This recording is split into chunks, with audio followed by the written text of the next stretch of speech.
안녕하세요. 스킨 사진입니다. 영상 촬영이 줄어들었죠? 제가 며칠 전에 또 블로그에 올렸던 글을 읽어드리려고 이렇게 영상을 촬영합니다. 요즘 시간이 없어서 영상 촬영도 못하고 가끔 단편 조금씩 읽고요. 시집 읽고 그러거든요. 그래서 리뷰 하나 하면서 썼던 거를 읽어드리겠습니다. 놀이 하는 여자와 공 줍는 여자. 박완서 님이 쓰신 단편인데요. 읽었다고 생각했었는데 읽은 게 아니더라고요. 많은 작품들이 읽었나 싶으면 아니고 안 읽은 것 같아서 읽어보면 읽은 거고, 워낙 작품을 많이 쓰셔서 가끔 이런 착각이 있기도 합니다. 읽어드리겠습니다. 며칠째 손에 아무것도 잡히지 않아 유튜브 영상 촬영이나 편집을 손 놓고 있다 보니 뒤적뒤적 여러 책들을 검색하다가 단편을 듣는 일로 우울하고 답답한 마음을 달래곤 한지 벌써 딸아이 다친 후 계속되고 있다. 박완서님의 단편, 장편 거의 읽었다고 생각하고 있다가도 전혀 모르는 제목이 보이면 이건 안 읽었는데 하며 듣게 되는 단편이 몇 편 된다. 새로운 것 같아 읽다 보면 오래전에 읽은 것들이기도 한데 자세히 생각나지 않을 때는 갑자기 우울해지기도 한다. 왠지 제목에 이끌려 공놀이 하는 여자를 읽었다. 단편이 다 그렇듯 짧은 이야기로 어떤 회장님의 혼의 자식인 이 여자 주인공은 엄마도 그랬듯 얼굴도 반반하고 남자들로 하여금 매력을 느끼는 여주인공인가 보다. 몇 번째 사법고시에 낙방하는 남자친구 허니를 만나 간간히 같이 지내는 30을 넘긴 주인공은 어느 날 우연히 어머니의 남자 진 회장으로부터 아파트 한 채 값에 3억 5천이라는 유산을 받게 된다. 그 나머지 이야기는 아란이 어릴 적 어린이날 선물로 받았던 공에 대한 추억과 남자친구 헌과 보내고 난 후 버림받은 조각공원으로 가 어느 다정한 부부의 작은 아이가 발로 찬 공을 보면서 어릴 적 추억으로, 그리고 어머니와 진 회장과의 관계, 그 집안에서 친자로 인정해 주지 않지만 호적에 올렸던 일을 떠올리는 아란, 생각지도 않은 진 회장의 죽음과 유언으로 받은 3억 5천을 손에 넣은 후에 아란의 심정을 이야기하는 내용의 소설이다. 많은 돈을 갖기 전에 그렇고 그런 삶에서 3억 5천이라는 돈이 손에 들어와 있는 상태의 심리 상태를 잘 표현한 것 같다.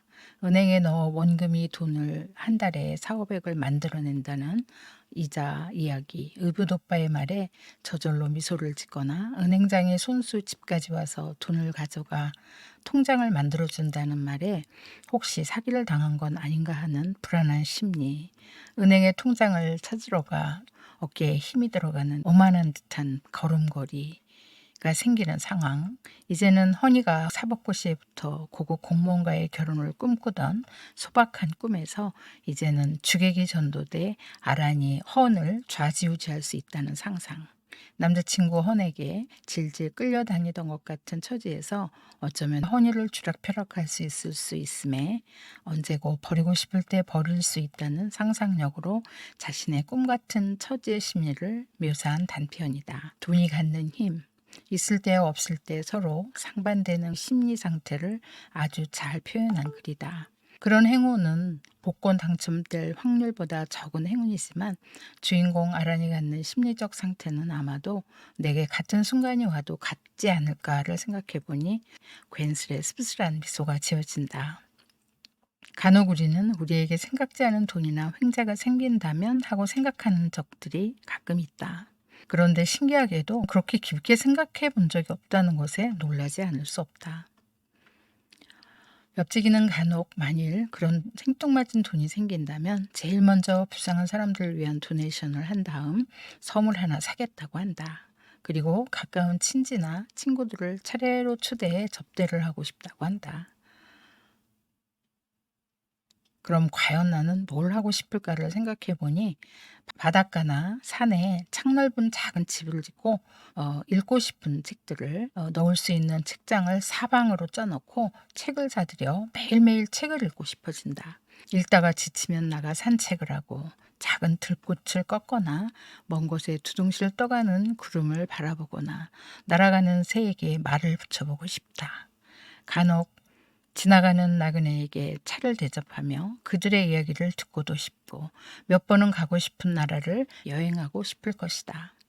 가까운 사람들을 초대해 지나간 추억을 이야기하며 따끈한 국화차, 카모마일, 엉겅퀴, 민들레차를 마시며 가끔은 옥색 모시 한복을 입고 난을 치거나 초록색 말차를 마시고 싶어질 것 같다.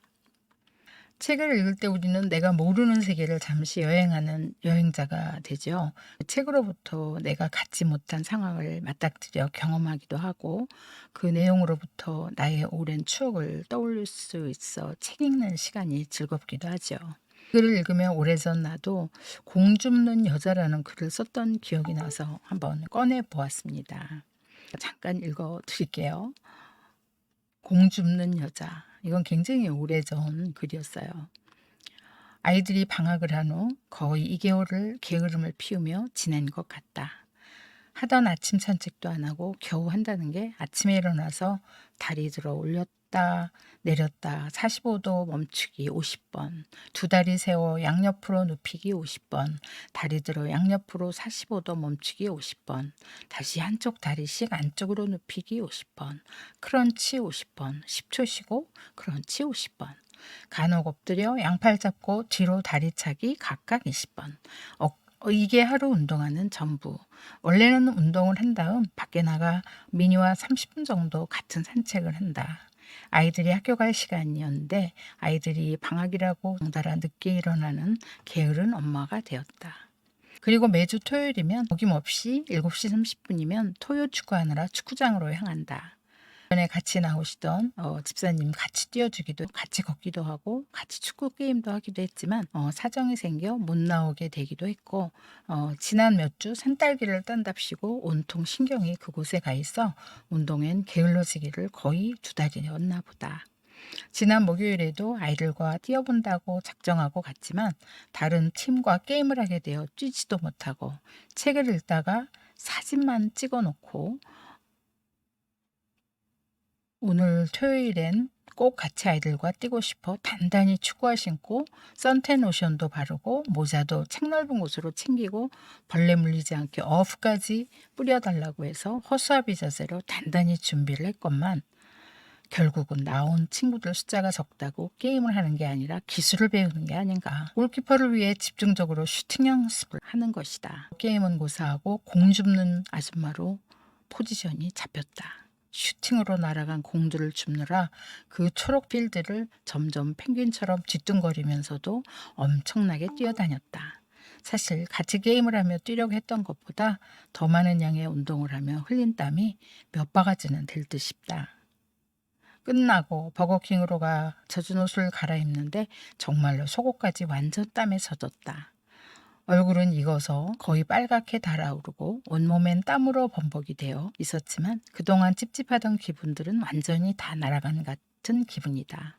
그래도 아이들 방학하기 전엔 이렇게 땀을 흘린 적이 많았지만 요즘 나의 2개월은 완전 살찌기 작전이라도 한 것처럼 문기적거리며 운동을 안 한 것이 얼마나 후회가 되는지.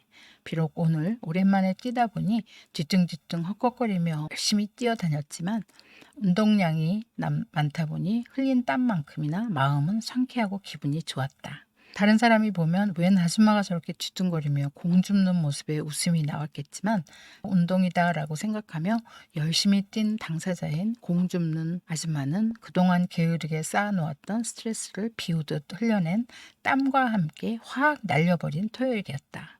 같이 게임하며 주나마나한 선수라 핀잔을 들었을 때보다 공 주워오고 축구하는 선수들 도와주고 운동해서 좋고 일석이조의 기쁨으로 아주 기분 좋은 토요일이었다. 상상해보세요. 통통한 아줌마의 뒤뚱거리며 공주우러 다니는 모습을.